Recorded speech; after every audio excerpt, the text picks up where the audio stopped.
Ever lost someone you thought you knew?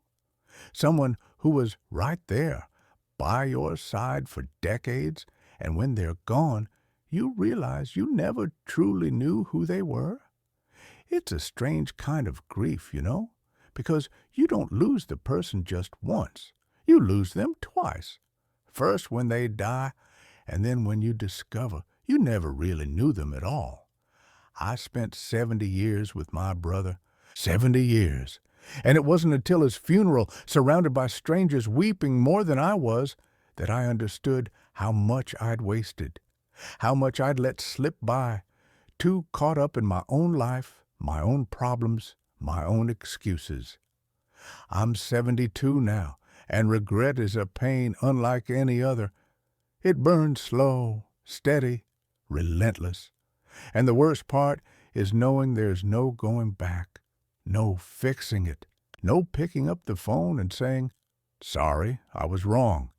No sitting down on any random afternoon and finally asking the right questions. It's over. And it was at my brother's funeral that I grasped the cruel truth about time and how we waste the people who matter most while chasing after things that mean absolutely nothing. My brother's name was Robert. Robert was 2 years younger than me, but he always seemed older, wiser, calmer.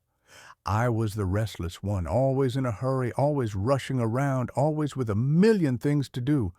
He was the opposite, quiet, observant, the kind of person who spoke little, but when he did, you listened. We grew up together in the same house, shared the same room until I got married at 23. We played in the same streets, got spanked by the same father, comforted the same mother. We were close, or at least I thought we were. But the truth is, physical proximity doesn't mean real closeness. You can spend decades beside someone and never truly see who they are, never ask the important questions, never stop long enough to really listen. When Robert turned 50, he changed. It wasn't a sudden shift, it was gradual, but I noticed. He started going out more on his own, traveling to odd places. Weekends, he'd disappear and be back early Monday morning. When I asked where he'd been, he'd give vague answers. Oh, just sorting some things out.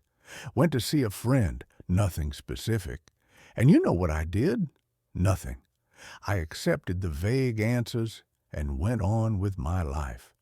After all, I had my own problems. My job was getting more demanding. My kids were teenagers giving me grief. My wife complained I was never home. I didn't have time to investigate my brother's life. He was an adult. He could take care of himself. Or at least, that's what I told myself to justify my complete lack of genuine interest in his life. The years passed like that. Me buried in my commitments. Him living a life I never bothered to truly know. We'd see each other at Sunday dinners at our mother's house, exchange a few words, talk about football, politics, the weather, superficial conversations, the kind of talks people have when they live nearby but miles apart. And I thought it was fine. I thought that's just how it was between adult brothers, each with their own lives, seeing each other now and then, staying in touch, but contact isn't connection. Presence isn't intimacy. And I only understood that when it was too late. Robert died suddenly, a massive heart attack at 68. He was walking down the street, sat on a park bench, and just faded. It was quick, they said. He didn't suffer. But I did. I still do. Because when you lose someone suddenly, without warning, without a chance for goodbyes, you're left with everything you didn't say, everything you didn't ask, everything you didn't do. And that weighs. It weighs more than any casket. The wake was on a Saturday afternoon. I arrived early, helped arrange the flowers, greeted relatives. I expected a quiet family gathering. After all, Robert was a quiet, reserved person. Didn't have many friends, or so I thought. But when the doors opened, people started arriving. A lot of people. People I'd never seen before. Folks of all ages, all types. Young, old, men, women, children. And they were all crying. Genuinely crying with that deep grief of someone who's lost someone important. I was confused. Who were these people? Where had they come from? What did my brother mean to them? That's when they started telling me. One by one, they'd come up to me, shake my hand, and share their stories. And each story was a stab. Each story showed me a piece of my brother I never knew. A man in his 40s told me Robert pulled him out of addiction. Said that for 3 years, every Saturday morning, Robert would go to his place, sit with him, talk, bring food, pay for medication, never asked for anything in return, never judged, just stayed there week after week until the guy managed to get his life back on track. Today, he has a family, a job, a life, and all because my brother didn't give up on him when everyone else did. A woman in her 60s hugged me, crying, and said Robert paid for her daughter's cancer treatment. Her daughter was 20 in college, diagnosed with aggressive cancer, and the family didn't have the money for the private treatment that could save her. Robert showed up. I don't know how he knew, and paid for everything. Surgery, chemo, medication, the whole thing. The girl survived, graduated, is a doctor now. And her mother was there at the funeral of the man who gave her daughter a second chance at life. And I, the brother, had no idea any of this had happened. A group of teenagers were in a corner, all wearing matching shirts for a social project. I asked who they were. They said Robert founded a nonprofit 15 years ago. A nonprofit that takes kids off the streets, offers education, sports, meals. They showed me pictures on their phones. My brother surrounded by children, smiling, teaching, playing. Those weekend trips he used to take and never really told me where he was going. He was going to the nonprofit, working with these kids, changing lives. And I, too busy with my important meetings and urgent appointments, never really asked, never showed genuine interest, never asked to go along, to see, to understand what he was doing. The realization hit me slowly, like molten lead settling in my chest. My brother, that quiet man I thought I knew inside and out, had a whole life I never saw. He was helping people, changing destinies, saving lives. And he did it all in silence, without fanfare, without seeking recognition. While I was busy building my career, saving money, buying things, chasing status and approval, my brother was building something that truly mattered. And I missed it all. I missed the chance to know this incredible man who lived beside me for 70 years. There's one thing nobody prepares you for. It's looking at the casket of someone you loved and realizing you wasted that person, that you had decades with them and chose not to see, not to ask, not to truly care. And now it's over. No more chances, no replays, no going back to do it differently. And you know what hurts the most about this discovery? Realizing it wasn't a lack of time. It was a lack of priority. I had time, plenty of it, but I chose to spend that time on things that mean nothing now. Meetings I don't remember, projects that didn't matter, empty arguments about irrelevant issues. All the while my brother was there, living an extraordinary life, and I was too busy being ordinary. You know what? I'm sure you have someone like that in your life too. Someone who's close, but you don't really know them. It could be a sibling, a parent, a child, a friend, someone you see, you greet, you say you love, but deep down, you have no idea who they really are. You know their name, where they live, what they do, but do you know their dreams, their fears, what makes their heart beat faster, what keeps them up at night? Tell me here in the comments, who is this person in your life? Right, I should know them better and name them. No need for details. But when you write that, when you admit it out loud or in words, something shifts inside you. And maybe your comment will give someone else the courage to realize it too, before it's too late. Because that's the cruelest truth, we only realize value when we lose it. So tell me, who should you know better? After the wake, I went to Roberto's house. I needed to sort through his things, organize documents, decide what to do with it all. I opened the door, and it was like stepping into a stranger's home, because it was. I'd never truly been there before. I'd visit occasionally, sit in the living room for a few minutes, never really paying attention. But now, alone, I started to look, really look, and every room was a revelation. There were photos everywhere, photos of him with people I didn't know, photos from graduations, weddings, birthdays, kids he helped, now adults, sending photos with their families, thank you letters, hundreds of them, people recounting how Roberto changed their lives, how he showed up at the right moment, how he believed when no one else did.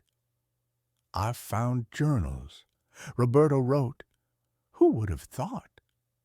My brother kept journals full of deep reflections on life, on the meaning of things, on what truly matters.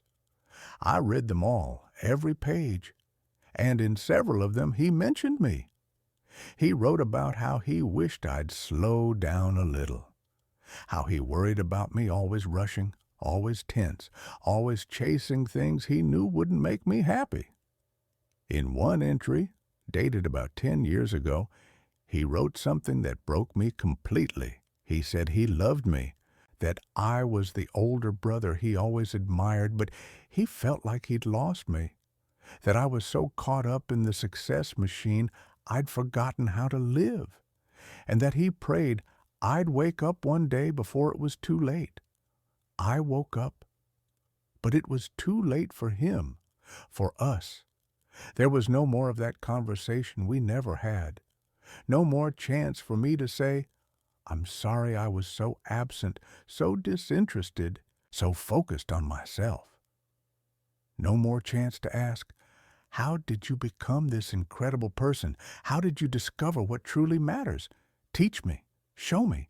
I want to learn. But it didn't happen. Because time doesn't wait. Because people don't stay forever. Because we put it off, put it off, put it off, until there's nothing left to put off. All that's left is emptiness and regret. You see, we live in a dangerous illusion. The illusion that we have time, that people will always be there, that we can leave the conversation for later, the visit for later, the real attention for later. But later is a promise life doesn't make. Life doesn't guarantee tomorrow. It doesn't guarantee the person you love will be there when you finally decide to stop and truly look. And when that person is gone, what's left? The void, the question you never asked, the conversation that never happened, the love you felt but didn't properly show, everything that could have been and wasn't. There's a quote I read in one of Roberto's journals that's been stuck in my head. He wrote, "We die twice. The first time when our heart stops. The second when no one remembers us anymore." And I realized Roberto won't suffer that second death because he touched so many lives, changed so many destinies. He'll be remembered for generations. The kids from the nonprofit will tell their children about the man who believed in them. The young people he pulled out of addiction will talk about the man who didn't give up. The families he helped will pass on the kindness they received. Roberto will live forever in the memories and actions of hundreds of people. And me? What will I leave behind? A career that doesn't even matter anymore? Money I can't take with me? Accomplishments no one will remember in 10 years? I spent 70 years chasing the wrong things, thinking success was about having more money, more status, more recognition, more stuff, while my brother understood that real success is about giving more time, more attention, more love, more presence. And he did it every day, in silence, expecting nothing in return. While I was busy trying to impress people who didn't even care about me, he was changing the world one life at a time. You know what torments me the most? Thinking about how many opportunities I had and wasted. How many Sundays I could have sat with him and asked, "Tell me about your week, really? What have you been up to? What do you think about when you're alone? What are your dreams? What do you fear?" But I never asked. I stayed superficial, safe, comfortable. Talked about nonsense while I had a treasure in front of me and didn't know it. Or I knew it, but didn't value it. Because we only value things when we lose them. It's one of existence's cruelest laws. After Robert died, I started volunteering at the nonprofit he founded. I wanted to understand. I wanted to see what he saw, feel what he felt. And man, it was a game changer. Seeing these kids brimming with life, with hope, in a place where they should have been hopeless. Seeing the volunteers, many of them people Robert had helped years ago, now giving back. Seeing the real, tangible impact of a life well lived. And I got it. I understood that my brother had discovered the secret that took me 72 years to even begin to grasp. Life isn't about accumulating. It's about sharing. It's not about climbing. It's about lifting others. It's not about being remembered. It's about making a difference. Today, at 72, I try to live differently. I try to be a little of what Robert was. I help out at the nonprofit. I talk with the kids. I listen, really listen. I ask, really ask. I care, really care. And you know what I've discovered?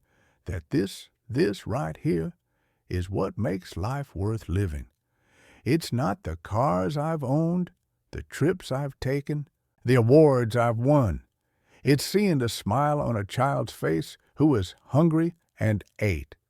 It's hearing the story of a young person who was lost and found a path.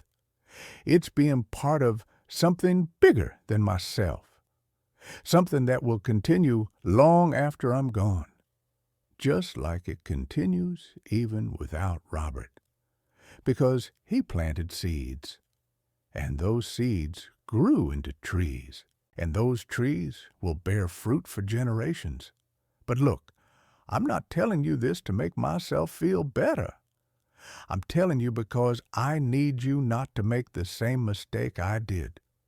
Don't wait until the funeral of someone you love to find out who that person truly was. Find out now. Today. Call that person. Make plans for coffee. Sit down with them and ask them. Really ask. Tell me about yourself. What makes you happy? What worries you? What are your dreams? How can I support you? And then shut up and listen. Really listen.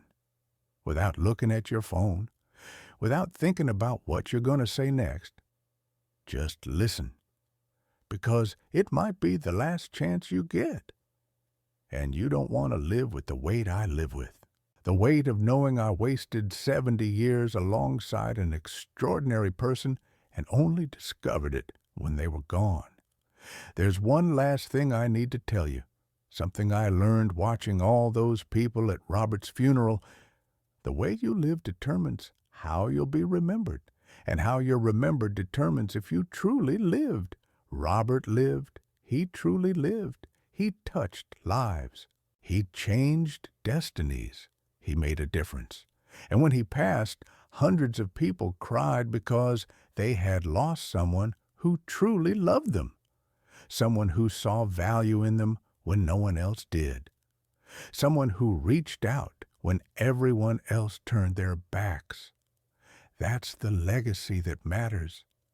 Not the money you hoarded, not the title you conquered, but how many lives you touched, how many people you helped, how much love you spread. And you? How do you want to be remembered?